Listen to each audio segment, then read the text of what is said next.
Pensa só, nesse exato momento, dentro do corpo de cada um de nós, tá rolando uma batalha invisível. Uma batalha silenciosa, mas sem trégua. Hoje, a gente vai mergulhar nessa saga incrível de super-heróis internos que nos mantém de pé. O sistema imunológico. Parece coisa de filme, né? Mas é a mais pura realidade. Nossos corpos vivem em um estado de guerra constante, se defendendo de um cerco que simplesmente não acaba nunca. A grande questão é: quem são os inimigos nessa história toda? Olha só eles aí. A gente vive num mundo lotado de micróbios. E para muitos deles, o nosso corpo é tipo um hotel 5 estrelas, perfeito para invadir e se multiplicar. Ou seja, a ameaça é real, constante e vem de todos os lados. Mas calma, a humanidade não está em defesa, não. E a história de como a gente descobriu esse poder de defesa interno é simplesmente fascinante. Bora voltar um pouquinho no tempo para entender quando foi que a ciência começou a sacar esse superpoder que a gente nem sabia que tinha? Essa jornada foi uma construção, sabe? Feita por mentes brilhantes. Tudo começou com a sacada genial do Jenner. Depois ganhou uma força danada quando Koch provou quem eram os verdadeiros inimigos. E aí vieram as armas, as ferramentas criadas por Pasteur e Behring. Cada passo desses foi uma revolução. E aqui foi o momento em que o jogo virou.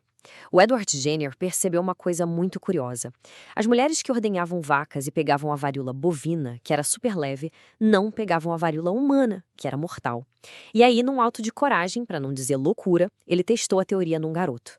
Ele expôs o menino à varíola da vaca e o garoto ficou imune à humana. E assim nascia a ciência da imunidade. E o que o Jenner descobriu, no fundo, foi o princípio da vacinação. A ideia é genial. Você apresenta para o corpo uma versão de treino do inimigo. Assim, o sistema de defesa aprende a reconhecer o invasor e já fica preparado para quando o ataque de verdade acontecer. Um conceito que salvou e ainda salva milhões e milhões de vidas. Certo, mas como é que essa defesa funciona na prática? Para a gente entender essa máquina complexa, vamos usar uma analogia que é ótima. Pensa no sistema imunológico como se fosse um esquadrão de elite de super-heróis. Essa frase resume perfeitamente a ideia. Não é só um monte de células espalhadas. Não, é uma equipe super coordenada, com cada membro tendo uma função específica e todos trabalhando juntos para manter a cidade, ou seja, o nosso corpo, em segurança. E como todo bom esquadrão, esse tem especialistas. Temos os detectores, que ficam patrulhando sem parar. No primeiro sinal de problema, eles já chamam os combatentes, a linha de frente. Depois que a batalha acaba, entra a equipe de reparo para arrumar a bagunça.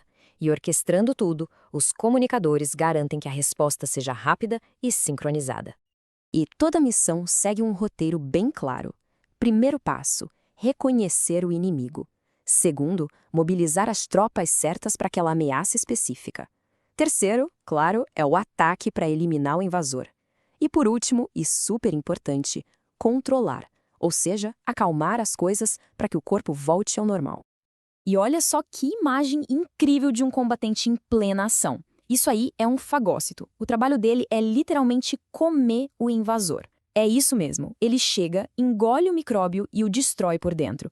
É uma das formas mais diretas e eficientes de defesa que existem. Mas, como em toda boa saga de heróis, às vezes as coisas podem dar muito errado. Esse sistema, que é tão poderoso e preciso, pode cometer erros e acabar causando dano. É o que a gente chama de fogo amigo. Então, a chave é entender a diferença entre uma resposta normal e uma anormal. A resposta normal é um tiro certeiro, preciso, cirúrgico no invasor. Já a anormal, bom, aí o sistema ou ataca o alvo errado, ou usa um canhão para matar uma formiga, ou simplesmente a arma dele está sem munição. E esses erros podem aparecer de várias formas. Nas doenças autoimunes, os heróis começam a atacar a própria cidade que deveriam proteger. Nas alergias, é uma reação completamente exagerada a algo que nem é perigoso, tipo pólen. E na imunodeficiência, o esquadrão de heróis está fraco, desfalcado e não consegue dar conta do recado. Mas a boa notícia é que a gente não está só assistindo a tudo isso de braços cruzados. A ciência moderna está aprendendo a, digamos, hackear o nosso sistema imunológico. A gente está aprendendo a guiar e até a dar um upgrade nele. E isso está mudando o futuro da medicina. Uma das áreas mais incríveis é a imunoterapia. Pensa bem, Em vez de atacar o câncer com químicos pesados, a imunoterapia dá um jeito de despertar nosso próprio esquadrão de heróis. Ela ensina o sistema a reconhecer e destruir as células de câncer. É como dar um poder novo para os nossos defensores. Mas, às vezes, o desafio é justamente o contrário, por exemplo, num transplante de órgão. O sistema imunológico é tão bom em detectar o que é estranho que ele olharia para um órgão novo e pensaria: opa, isso não é daqui, e atacaria.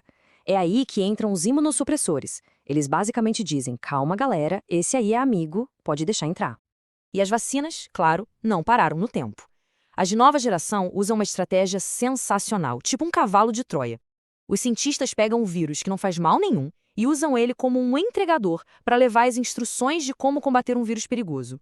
É uma forma muito mais inteligente e precisa de treinar as nossas defesas. Isso tudo nos leva à grande pergunta final. Se a gente parar para pensar, essa jornada inteira, desde o Jenner observando as moças da ordenha até a engenharia genética de hoje, foi sobre aprender a conversar com o nosso sistema de defesa. A gente já o treinou para lutar contra doenças que antes acabavam com a gente. A pergunta que fica no ar é: qual vai ser a próxima lição? O que mais esse nosso esquadrão de super-heróis vai ser capaz de fazer? O futuro, com certeza, vai ser surpreendente.